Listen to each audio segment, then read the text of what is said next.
Pessoal, sejam todos bem-vindos, tá? Essa é a primeira palestra do nosso ciclo da 11ª CIPAT e a partir desse momento a TV Câmara vai estar captando o nosso sinal aqui também. A palestra vai estar disponível para vocês depois também acompanharem no momento que desejarem, ok? Então, a partir desse momento, gravando em 3, 2, 1... Uma boa tarde para todos, mais uma vez. Começa hoje o ciclo de palestras da 11ª edição da CIPAT, a Semana Interna de Prevenção de Acidentes do Trabalho, tá? Esse ano nós temos um tema central, uma linha central para o nosso ciclo de palestras, que é a saúde mental, a saúde emocional, que é muito importante para que a gente consiga sentir, ter uma estima melhor, conseguir desenvolver nas atividades tanto pessoais quanto profissionais, tá? Agradeço a presença de todos, vejo aqui vários setores da Câmara representados, o gabinete do vereador Boanerges, o gabinete aqui também do vereador Billy de Ângeles, está conosco aqui hoje, tá? Além dos setores da casa também. E eu queria apresentar para vocês, a partir deste momento, tá? A doutora Márcia Gonçalves, ela que é médica psiquiatra, ela tem doutorado também nessa área de psiquiatria. Ela vai conversar um pouquinho com a gente, vai falar sobre as principais doenças que andam afetando a nossa saúde mental, tá? Como a depressão, os transtornos de ansiedade, a síndrome de burnout, que está muito em voga. E nós vamos acompanhar, então, um pouquinho sobre isso, até para a gente poder se preparar, saber como evitar, saber como funciona e até para conviver também, saber como lidar com pessoas que tenham esses transtornos aqui com a gente, tá bom? Saber como melhor dar o suporte para essas pessoas. Então, vamos receber, por favor, a doutora Márcia Gonçalves, por favor. Obrigada. Bom, boa tarde. Eu agradeço muito o convite, né? Vamos começar falando que eu vou trazer para vocês o que se fala hoje em termos de síndrome de burnout, de estresse, e vou dar uma pincelada em cima de algumas patologias mentais, porque uma coisa é diferente da outra, só que a gente costuma colocar tudo no mesmo balaio e a coisa não é exatamente assim. Então vamos lá, vamos ver se eu consigo, né, sem estresse, lidar com isso daqui. Vamos lá? Foi feito um estudo com mais de 1.500 profissionais, entre anestesiologistas, enfermeiros, médicos intensivistas, onde havia uma correlação entre o que eles chamavam de síndrome de burnout, com depressão, com aumento de consumo de álcool, com drogas químicas e maior conflito de relacionamentos sociais, distúrbios do sono, ideias suicidas, acidentes, sedentarismo, obesidade e dores musculoesqueléticas.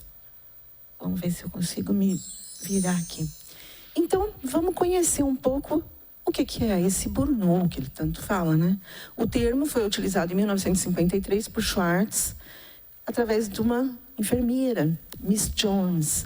Ela era uma enfermeira psiquiátrica que ela estava desiludida com o seu trabalho.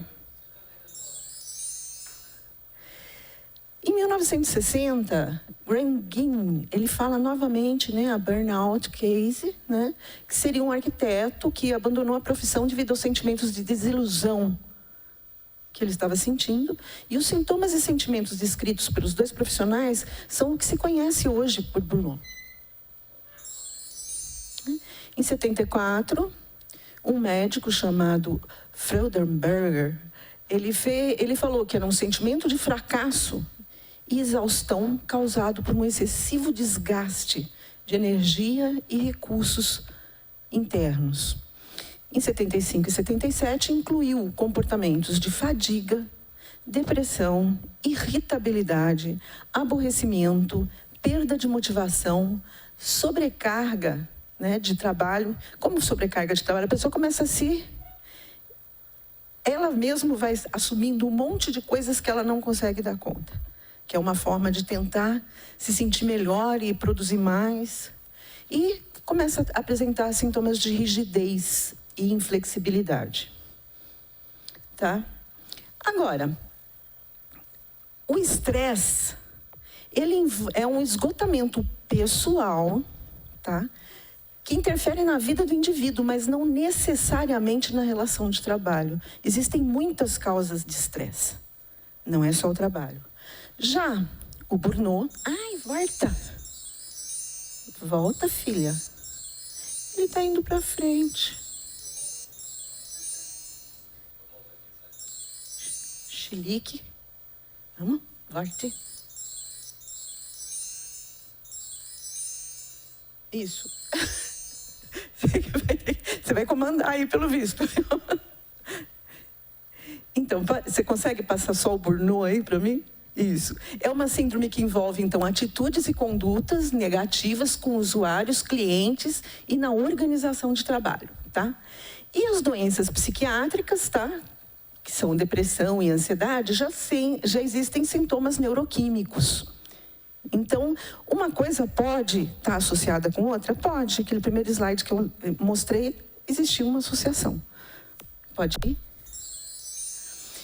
Então, a síndrome de Burnout vai ser uma exaustão emocional, uma despersonalização e uma diminuição no envolvimento com o trabalho, tá? Isso tudo pode ir. São os 3 básicos, né, desse Maslow's. Ele fala, né, vocês estão conseguindo enxergar isso aqui? Ele classifica nessa faixa, tá? Existe aí uma categorização. Então, isso é uma escala que ele colocou com relação a como você perceber se você tem ou não a síndrome de Burnout. Sinto-me emocionalmente esgotado com o meu trabalho, sinto-me esgotado no final do dia, sinto-me cansado quando me levanto de manhã e preciso encarar outro dia de trabalho. Trabalhar o dia todo é realmente motivo de tensão para mim. Sinto-me acabado por causa do meu trabalho. Só desejo fazer o meu trabalho e não ser incomodado. Então, isso aqui seria a exaustão emocional. Tornei-me menos interessado no meu trabalho desde que assumi esse cargo. Tornei-me menos interessado no meu trabalho. Tornei-me mais descrente sobre se o meu trabalho contribui para algo ou alguma coisa. Duvido da importância do meu trabalho. Seria, então, a despersonalização. Sinto-me entusiasmado quando realizo algo no meu trabalho. Realizei muitas coisas valiosas no meu trabalho. Posso efetivamente solucionar problemas que surgem no meu trabalho. Sinto que estou dando uma contribuição efetiva à organização de trabalho. Na minha opinião, sou bom no que faço. No meu trabalho, me sinto confiante de que sou eficiente e capaz de fazer com que as coisas aconteçam. Então, aqui, essas questões seriam envolvimento com o trabalho. Pode ir? A síndrome de Burnout, ela foi regulamentada na Previdência Social. Então, agentes patogênicos, né, causadores de doenças profissionais, ela está, então, prevista, né, nesse decreto 3048 de 99, no artigo 20 da Lei 8.213 de 91. E os transtornos mentais e do comportamento também vão estar envolvidos, vão estar também já regulamentados, né, no grupo 5 da CID-10, que é a sensação de estar acabado, síndrome de burnout e síndrome de esgotamento profissional, com o CID Z 73.0. Então, ela está catalogada no Código de Doenças. Pode ir. A síndrome de Burnout, ela tem uma implicação muito grande, né, financeira, tá? E vai estar por causa da insatisfação, do absenteísmo, da rotatividade, da aposentadoria precoce. Né? Isso em 2003 já estavam falando isso na Organização Mundial de Saúde. Pode ir? Quem sofre síndrome de Burnout com mais frequência? Profissionais mais atingidos e que trabalham diretamente com pessoas. Então, as profissões onde se trabalha mais com pessoas, né, o contato direto com pessoas, então, médicos, advogados, enfermeiros e aí por diante, né, tem diversos. Quem mexe com o público, né, de uma maneira geral. Personalidades vulneráveis, algumas pessoas têm uma vulnerabilidade mais propensa. Pessoas excessivamente críticas, muito exigentes consigo mesma e com os outros, e que têm maior dificuldade de lidar com situações difíceis, né? Pessoas que têm um idealismo muito elevado, excesso de dedicação, automotivação, perfeccionismo e rigidez. Então, algumas pessoas têm uma personalidade muito rígida. Também elas são mais propensas a apresentar essa síndrome. Pode ir. Uma revisão sistemática, né, que é analisou as consequências de Burnout no bem-estar físico e emocional e no trabalho. Esse trabalho foi feito em 2017, é um trabalho novo. O que esse Salvagione ele foi avaliar? O que realmente implicava, né, no que realmente implicava a síndrome na vida das pessoas. No físico, tá? Aumento de colesterol, diabetes tipo 2, doença coronariana, hospitalização por doença cardiovascular, dor de cabeça ou dores musculoesqueléticas, fadiga prolongada, distúrbios gastrointestinais, problemas respiratórios, doenças severas e mortalidade abaixo de 45 anos. Revisão sistemática, gente, é uma revisão onde se pegam trabalhos do mundo todo, se faz um levantamento, né, que a gente chama, de todos os trabalhos que foram publicados em revistas indexadas, que são revistas científicas no mundo todo, e essas revistas, então eles são trazidos e fazem eles colocam todos eles e fazem uma avaliação geral de tudo que foi publicado. E normalmente são trabalhos muito bons, muito bem rastreados.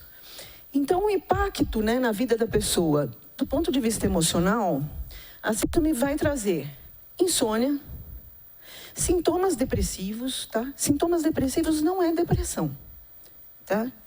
Depressão é Você conhece samburá? Que a gente pega, os homens que gostam de samburá, né? Que é aquela cesta que nós colocamos um monte de peixe dentro da cesta, quando vai pescando, vai jogando ali. Então, quando você está com uma cesta com um monte de peixes, um monte de sintomas, então nós temos uma síndrome, então no caso pode ser qualquer síndrome psiquiátrica ou não psiquiátrica. Os sintomas são os peixes, então eu posso ter um peixe só, né, mas não ter um samburá de peixes. Então a gente vai ter nela os sintomas depressivos, por isso ela não é uma depressão, ela tem sintomas depressivos. O uso de medicamentos psicotrópicos e antidepressivos é um impacto que foi visto também. E a hospitalização por doenças mentais. Pode ir? O impacto no trabalho. Insatisfação, absenteísmo, né? Faltas no trabalho. Sensação de maior demanda do trabalho. Presenteísmo, tá? E aposentadoria por invalidez. Pode ir. Vamos falar um pouco de estresse agora? Qual que é a diferença entre uma coisa e outra? Uma coisa está relacionada com a vida independente da gente, não tem nada a ver com o trabalho. E outras se correlacionam com o trabalho. Agora nós vamos falar um pouco de estresse. E depois estresse no trabalho. Seeley, tá, em 1933, chamou de estresse, né, porque essa palavra estresse é muito vaga. Então a gente acha que estresse é doença. Não, estresse não é doença. Né? Estresse é a palavra mesmo, stress, né, que é o elástico que estica. Esse elástico que estica é um conjunto de reações de um organismo para se adaptar às diferentes situações e estímulos. Quebra da homeostase. O que é homeostase? É um equilíbrio que a gente tem que ter o tempo inteiro. Agora nós estamos aqui sentados, quietinhos, depois de almoçar, tudo com a sensação de plenitude gástrica, um soninho, um cansaço, mas num lugar gostoso, num lugar que tem uma temperatura gostosa, né? Parados, tranquilos. Então, nós estamos... né, com o nosso corpo tranquilo. Né? Nós estamos em homeostase. A homeostase está toda equilibradinha aqui. Já, diante de alguns estímulos, nós vamos quebrar essa homeostase. E nós vamos ter uma resposta específica. Então, vamos fazer de conta que entra aqui, então, um leão aqui dentro. Quebrou nossa homeostase, quebrou nosso equilíbrio. E isso vai fazer com que a gente tenha uma reação. Qual é essa reação? Pode ir. Submetido a estímulos, o organismo sempre vai reagir, seja qual for o estímulo, tá? No mundo interno, com pensamentos, sentimentos, emoções e fantasias. No meio externo, com o meio social e econômico, trabalho, cultural. E a tudo isso nós vamos chamar de síndrome geral da adaptação, tá? O organismo o tempo inteiro está se adaptando. Cada coisa que acontece, nós estamos nos adaptando. Isso é constante, tá? Pode ir. Na questão de saúde, estresse e doença, nós sempre vamos ter o quê? Um agente estressor. Esses agentes estressores, tá? Eles são micróbios tóxicos físicos, tá? Podem ser emocionais também. Não importa a causa ou o tipo de estresse que acontece. O nosso corpo tem uma reação e sempre vai reagir da mesma maneira a esse estresse. Pode ir. Então, os agentes estressores, agressores aqui, né? Pode ser visão, pouca luz, muita luz, beleza, feiura, leitura, chata. Tudo isso causa estresse. Até beleza demais causa estresse. Por incrível que pareça. Na parte auditiva, né? Músicas, barulho, temperatura, cheiros, gostos, psicológicos, comunicação, atitudes, flexibilidade. Esse corpo, ele fica o tempo inteiro reagindo. Nós temos o tempo todo é um jogo constante. O tempo todo, de equilíbrio. Pode ir. O corpo se prepara, tá? Para a luta ou para a fuga. Como que é isso? Tudo que acontece com a gente, nós vamos ficar quietinho aqui. Mexeu com a nossa homeostase, nós nos preparamos. Nós temos todo um arcabouço biológico, e esse arcabouço biológico, ele faz com que a gente tenha uma resposta hormonal, e a partir daí as coisas acontecem. Qual que é a resposta hormonal? Adrenalina, né? Adrenérgica. O coração começa... Por quê? Por quê? Quem me disse por quê? Olha lá, o rapaz de verde, quem me disse? Simplesmente, eu tenho que fugir ou eu tenho que lutar. Quando alguma coisa quebra o meu equilíbrio, nós nos preparamos para quê? Para lutar ou para bater em retirada. Se entrar o leão aqui agora, o que vai acontecer com a gente? A gente vai ou sair correndo ou vai querer lutar com o leão. Naturalmente, os rapazes que são muito corajosos vão lutar com o leão, né? E as meninas vão correr. Mas, para isso tudo, nós vamos precisar do quê? De oxigênio nessa perna, para sangue correndo aqui, sangue correndo na mão. Esse sangue aparece de repente? Não, existe todo um movimento do corpo para que esse sangue vá para a perna, para que eu possa correr. Eu tenho que oxigenar esse sangue.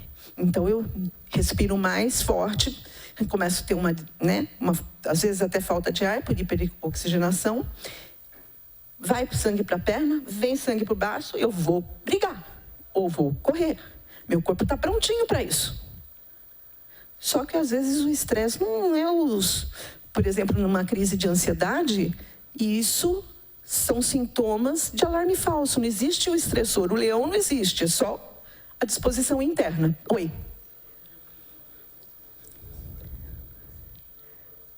Bater, tá vendo?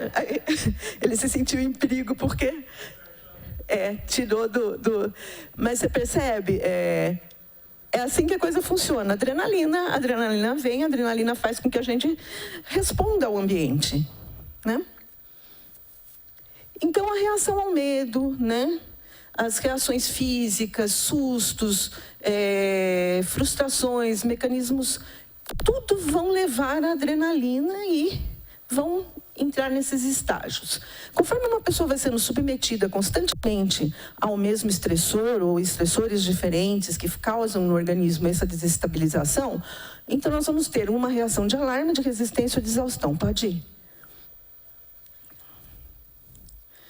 Tá? As pessoas têm normalmente 2 tipos de enfrentamento. Ou o sintotóxico, que a gente chama, que é tolerância, aceitação, tá? E essa pessoa tende mais a relaxar, para desestressar, yoga, né? Ou ela é uma pessoa de movimento. Essa pessoa de movimento, ela vai ter, então, cursos de enfrentamento, de sobrevivência, quer dizer, ela é o que a gente chama, então, de catatóxico. Pode ir. A reação de alarme, tá? A pessoa, então, bateu a adrenalina ali. Aumento da pressão arterial, às vezes, aumento da concentração do glóbulo. Isso quando é uma coisa constante. Essa pessoa vive constantemente sobre aquele estresse. Tá? Aumento da frequência respiratória, dilatação nos brônquios, dilatação da pupila, aumento da concentração dos glóbulos brancos, ansiedade, aumento da frequência cardíaca. Tá? Uma pessoa que está sempre sendo submetida. Pode ir? Essa pessoa tenta resistir. Ela continua sendo submetida ao estresse muito forte. tá? Algumas estruturas, né? Até por uma questão, né, fisiológica mesmo. Se você começa a usar muito o coração, se o coração começa a bater muito forte, muito constantemente, o que acontece com esse músculo? Ele tem que se fortalecer para dar conta. Então, são reações que o corpo vai fazendo até fisiologicamente para dar conta. Aumento da córtex renal para liberar mais cortisol. Às vezes, quando essa pessoa tem uma dificuldade muito grande em...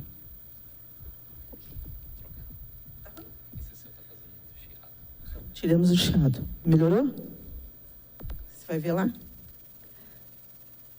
Irritabilidade, insônia, mudanças de humor, diminuição do desejo sexual. A última coisa que uma pessoa quer, quando ela está sendo submetida a estresse, é procriar, concorda? O organismo, a natureza é sábia, né? Então vai. Fase de exaustão, retorno parcial e breve à reação de alarme, falha nos mecanismos de adaptação, esgotamento por sobrecarga e, às vezes, dependendo do caso, se uma pessoa é submetida a muito estresse constantemente, ela acaba tendo, então, as reações que são desencadeadas a partir daquele estímulo constante. E pode chegar, se uma pessoa começa a ter, então, uma hipertensão que está relacionada com um estresse constante, ela vai poder chegar a ter um infarto, chegar a ter uma... Então, são consequências. Pode ir. Outras afecções clínicas, tá? Aí sim, relacionadas com o estresse no trabalho. A gente tem, assim, a noção de dor. Dor, gente, não é uma coisa só física, tá? A gente, às vezes, fala que a pessoa chega no pronto-socorro, você fala, essa pessoa está com dor, está com piripaque, está com piti, ela tem frescura. Não necessariamente, sabe? A dor emocional é uma dor tão orgânica, tão doída, né, quanto a dor física. Uma pessoa que está passando por uma desestabilização emocional, ela pode sofrer tanto até mais do que se ela tivesse com um problema físico. Às vezes, ao contrário, às vezes a dor física é até melhor. Algumas pessoas que se automutilam, falam que elas se automutilam para se aliviar, porque a dor física acaba aliviando. Então, a gente pode chegar a ter uma síndrome de fadiga crônica, né, após esforços repetitivos, tá? Dores musculares, ansiedade, reações depressivas, que podem ter diversas... comprometimento da memória, dificuldades de tomar decisão, introversão, sensação de perda de energia, tá? Alteração do sono. Então, tudo isso vai sendo aquele, né, vai entrando naquele bonde. Pode ir. Pode passar essa. Tá? O americano gosta muito de medir as coisas, né? Então, para medir... Esse Holmes Hair, aqui eles fizeram eles quantificaram o que se chama de estresse. Então, eles mediram o tanto de estresse que as coisas causam, né, que as vivências causam nas pessoas. Então, vamos lá, a morte do cônjuge seria 100 para eles. Divórcio, 75, separação conjugal, 65, pena de prisão, 65, ó. Morte de um familiar, 63. Doença pessoal, 53. Casamento, 50. Então, o casamento também estressa também, bastante, não penso que não. 47, está perto de casamento, gente. Ali, ó. Reconciliar, 45, né? Não só você pode ficar muito estressado quando você separa, como quando você se reconcilia. Aposentadoria, 45. Eu sei que isso daqui há controvérsias, né? Quem está querendo se aposentar sabe que não é bem assim. Doença de um membro familiar, 45. Gravidez, 40. Né? Dependendo do caso, seriam 150, né? Mas... Dificuldades sexuais, 39. Aumento da família, mudança do trabalho, condições financeiras, morte de um amigo, mudança do esquema de trabalho, aumento da discussão com o cônjuge, aquisição de casa ou dívida de valor alto. Percebe que tudo na vida eles tentam, então, mensurar qual seria o tom do estresse que isso vai causar no organismo da pessoa. Aqui a gente não usa tanto, mas nos Estados Unidos, às vezes, essas medições são...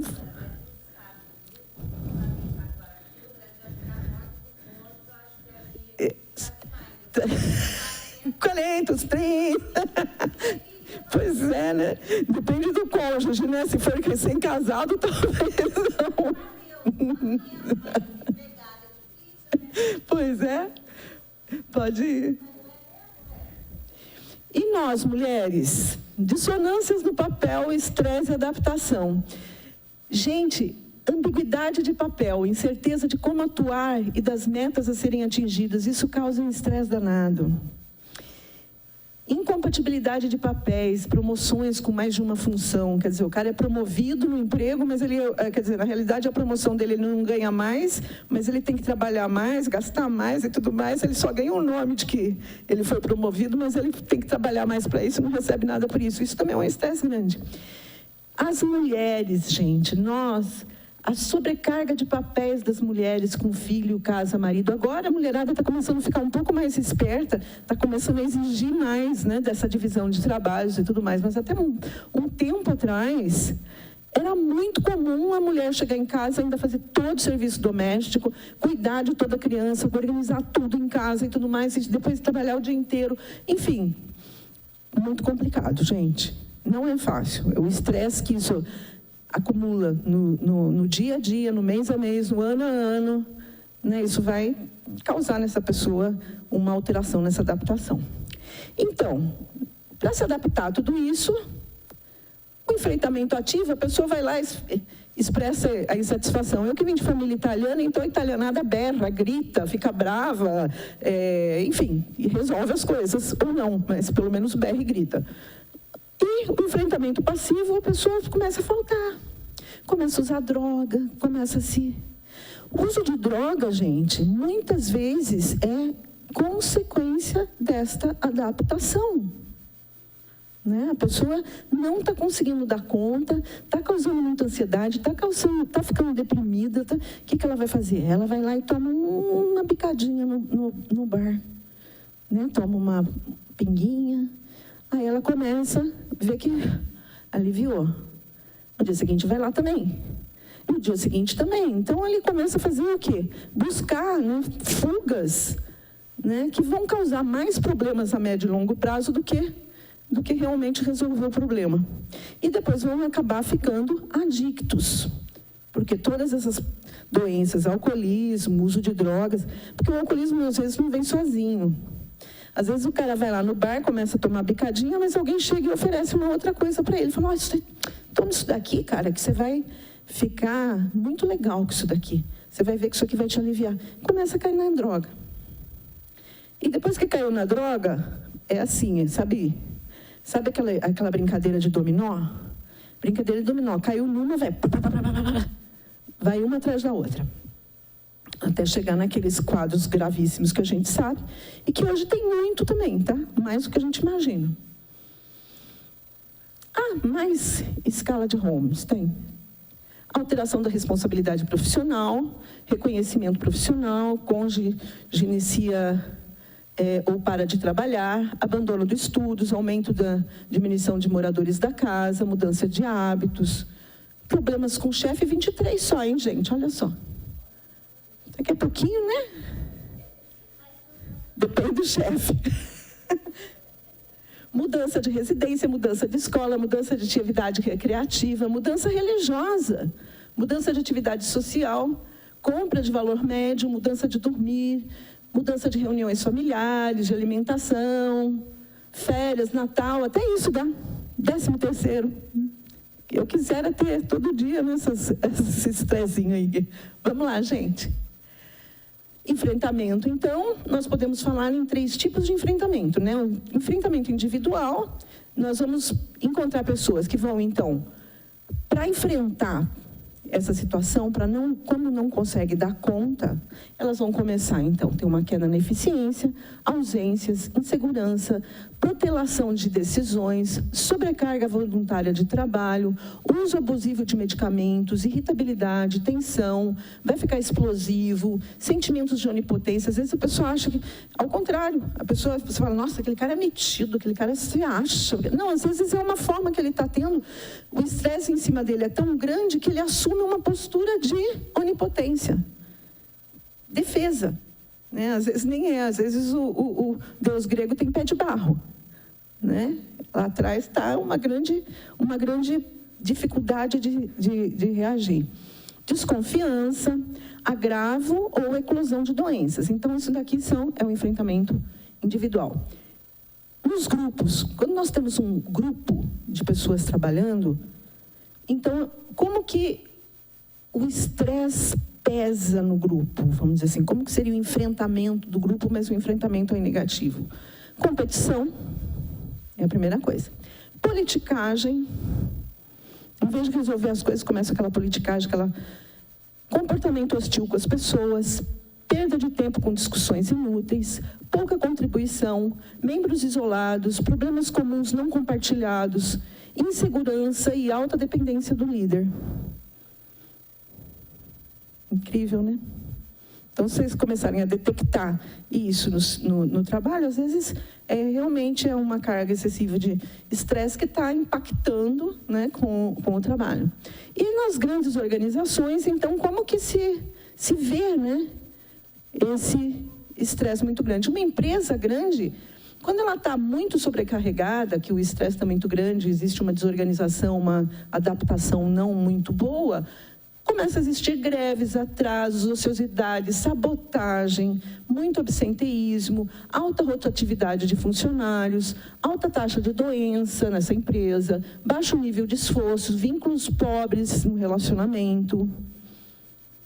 Relacionamento com os funcionários, então, vai ter rivalidade, desconfiança, desrespeito, desqualificação. Então, você tem aquela instituição que a pessoa trabalha e, ao mesmo tempo, assim, ela tem...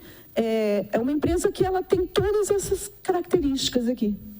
Ela muda muito os funcionários, não deixa criar vínculo, porque é uma empresa que está, né, não muito adaptada, vamos dizer assim, à organização geral dela. Pode ir. Prevenção, então, melhor sempre é prevenir. Né? A gente prevenir que algo vai mal, produtividade baixa, aumento de faltas, aumento de demissões, aumento de conflitos, desgastes. Né? E aí sim, a gente vai procurar orientar, analisar e tentar solucionar. Isso aqui é para os gerentes gerais e chefes de departamento. Pode ir. Soluções para estresse, programas de combate, remover ou aliviar, né? Seleção, né? Aconselhamento, desenvolvimento do aconselhamento, modelos mais treinados, né? Treinos sobre o estresse, análise do grupo. Veja bem, tudo isso passa por RH, tudo isso passa por pessoas que estão ali na frente do impacto, né, porque essas pessoas têm que ver quais são as melhores pessoas para os melhores cargos, conseguir adaptar as pessoas aos melhores cargos, porque sempre tem um perfil de competência para um determinado quadro. Se vocês me colocarem para levantar, por exemplo, trocar pneu de caminhão, eu posso garantir para vocês que vou ser uma péssima. Não é minha competência trocar pneu de caminhão. Minha coluna vai piar no primeiro dia, meu ombro no segundo, eu vou ser uma péssima funcionária nessa atividade. Mas, no entanto, às vezes as pessoas entram para trabalhar em uma atividade e onde ela cair, ela está indo. Né? Então, a gente vai ter que avaliar bem, né, esse RH, tentar organizar isso dentro das empresas para poder ter soluções para o estresse da empresa. Pode ir. Indicadores pessoais, né? Kertz Kerman fala que uma boa alimentação, atividade física regular, tempo de repouso adequado, espaço para o lazer, trabalho que contenha a possibilidade de realização e inserção num grupo social, tudo isso seria, então, coisas que poderiam auxiliar, né, a diminuição do estresse. Pode ir. Tá? Vai lá. Oi. Então, medidas de proteção coletivas individuais, riscos físicos, riscos químicos, riscos biológicos, riscos ergonômicos e riscos de acidente. Chegando aqui, e PCMSO, né, do outro lado, que seriam, então, indicadores de saúde, exames médicos, prevenção de doenças, promoções de saúde, programas de qualidade de vida, sendo usados, então, como formas de avaliar todo esse lado aqui. Pode ir. Formas, né, de aumentar a resiliência da equipe seriam encontros com profissionais, multidisciplinar. Experiência de cada um é compartilhada com os demais, serve como referência para quem ouve, e cada um se aprimora com a vivência dos outros. É o que vocês estão fazendo aqui. Agora vocês estão tendo um curso, vão partilhar uma série de informações novas, vão trocar ideias depois, vão socializar, vão se conhecer melhor, enfim. Demanda voluntária, expectativas apresentadas pelo grupo, né, e consensadas, né, quer dizer, entre um consenso, como lidar com a dor e o sofrimento, qual o limite do envolvimento, e tudo isso para aumentar a resiliência, aumentar a capacidade de impacto, né, das situações estressantes, e conseguir com isso ter um pouco mais de bem-estar, vamos dizer assim. Pode ir. Pode ir? O programa de prevenção de riscos ambientais, normalmente, a medicina do trabalho, tá? O RH reconhece, segurança do trabalho, informa, qualidade, né, de vida, normalmente, capacitação também na medicina do trabalho e programa de controle médico de saúde ocupacional.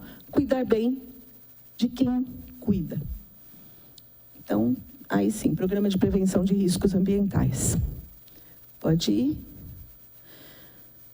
Sinais de alerta, individuais. Baixa autoestima, tensão, irritabilidade, dificuldade de concentração, sensação de monotonia, insatisfação. Os sintomas: dores musculares, dores de estômago, pressão alta, problemas de pele ou cabelo, bruxismo, aumento de colesterol, falta de libido, tá? E o que fazer? Então, entra naquelas... Estou falando de uma maneira bem simples, não estou falando da parte médica aqui, tá? Mas relaxamentos, exercícios físicos, estabilidade emocional, né? Manter a atitude positiva, qualidade de vida, procurar um equilíbrio, procurar um hobby, procurar ajuda profissional aí, no caso, quando a insatisfação está muito alta, né? O médico, psicólogo, nutricionista, sempre o médico primeiro para fazer diagnóstico, porque o médico tem que fazer diagnóstico e depois ele manda para reabilitação, ele manda para qualquer outro tipo de profissional que possa, né, auxiliar na reabilitação, mas inicialmente sempre o médico tem que fazer a avaliação, porque senão pode fugir, né, alguma coisa. Pode ir.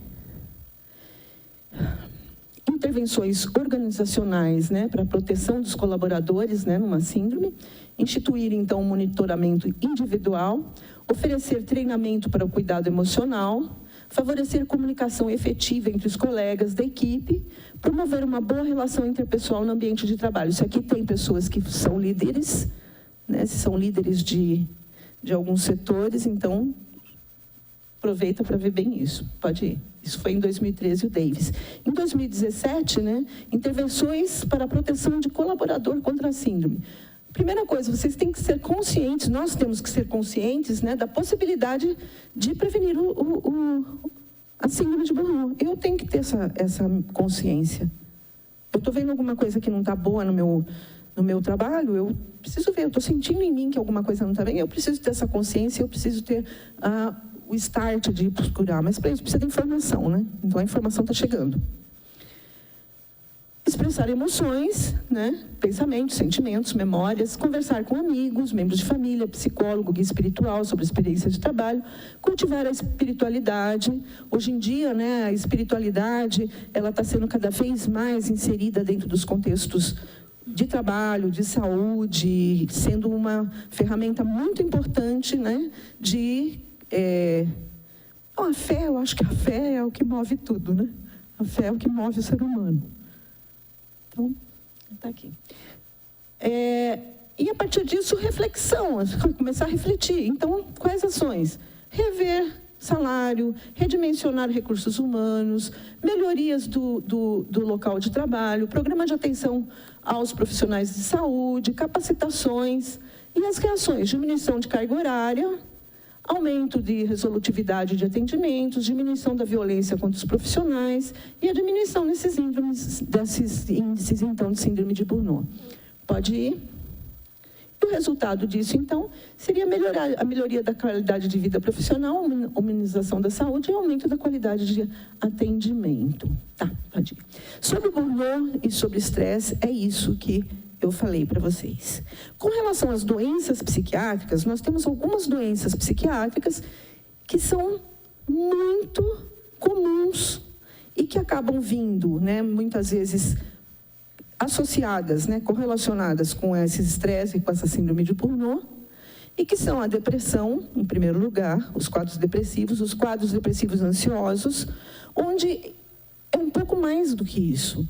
Porque a pessoa que tem uma depressão ou um quadro ansioso grave, sabe aquela reação que nós vimos ali do estresse, que dá adrenalina, que bate, que seria a situação de alarme ali? Aquilo acontece sem nada acontecer. A pessoa está trabalhando, de repente ela começa a ter um ataque cardíaco, um mal-estar, a sensação que vai morrer, ela quer fugir, ela está se sentindo mal, e ela começa a se sentir assim, às vezes até na hora que chega no trabalho. Quando ela chega no trabalho e tem esse tipo de reação, ela às vezes está tendo o quê? Uma síndrome de ansiedade, ela está tendo um transtorno de ansiedade. É transtorno do pânico ainda? Não. O transtorno do pânico é quando ela começa a ter medo do medo. Ela tem medo de ter a crise. Então, ela entrou no ônibus, teve a crise, ela não entra mais no ônibus. Então, ela tem uma síndrome do pânico. Então, é a mesma, vamos dizer assim, é o que desencadeia, né? Esse corpo é um só. Então, as reações de ansiedade, elas acabam sendo tudo derivativos desse mesmo tipo de transtorno adrenérgico. E a depressão, nós sabemos que existem, no cérebro é uma arborização. Nós temos os neurônios da gente, eles crescem como se fossem galhos de árvore desde que a gente nasce. E com isso, muitos, às vezes, começam a morrer. Lentamente, algumas pessoas têm uma propensão que os neurônios comecem a mandar, né, a corrente elétrica que deveria mandar de uma maneira mais lenta. Mandando a corrente elétrica de uma maneira mais lenta, ela manda também menos oxigênio e menos glicose. Essa maquininha aqui funciona com glicose. Não tem glicose, vai morrendo células. Então, uma pessoa que tem depressão, e principalmente que tem essa propensão a ter depressão, ela tem a rede elétrica dela, se a gente está aqui nessa sala, então a rede elétrica ali, ó, ela teria um problema dentro da rede elétrica. Isso aqui corre devagar, corre lento. Aí nós fazemos o quê? Nós entramos com medicamento para fazer isso aqui voltar a ter o aparelho a 220, nós vamos fazer a rede elétrica voltar a andar a 220 nesse cérebro. Ah, mas não está indo, a pessoa não se trata. O que vai acontecendo? Essa corrente elétrica não consegue mandar energia para esse cérebro todo, esse cérebro vai ficando cada vez mais lesado, e a pessoa acaba podendo ter uma depressão, então, crônica, que aí ela não responde mais. E a depressão é um quadro muito pesado em termos de sintomatologia. Normalmente são 21. Né? Sendo que 5 dessas você já pode fazer o diagnóstico. A pessoa tem queda de humor, queda de sensibilidade, queda de concentração, de atenção, sexualidade diminuída, não tem mais prazer em nada, tem anedonia, que a gente chama, e aí outros sintomas, mas que faz com que a pessoa não consiga reagir mais às expectativas que ela até se propôs. É porque uma coisa é a gente ser obrigado, outra coisa é a gente se propõe, vou trabalhar, arrumo emprego, só que a depressão aí não deixa mais. Então, são quadros mais graves, quadros que precisam realmente de atenção, né? E quando a pessoa reconhece que ela passou do ponto, né? Ou que ela está se sentindo de uma maneira, ela tem que procurar ajuda, né? Procurar ajuda médica. Aí sim, o médico faz a avaliação, o médico encaminha para uma psicoterapia se não precisar de medicamento. Se precisar, ele vai tomar medicamento junto, que é exatamente para evitar que isso cronifique. Né? Porque nós não podemos dá a chance de cronificar. E fora isso, existem outras patologias psiquiátricas bem mais graves, mas essas eu não vou entrar aqui no assunto, porque não, enfim, já são para um outro momento. Tá? Por enquanto é só isso que eu gostaria de falar para vocês. Estou aberta a perguntas e agradeço muito.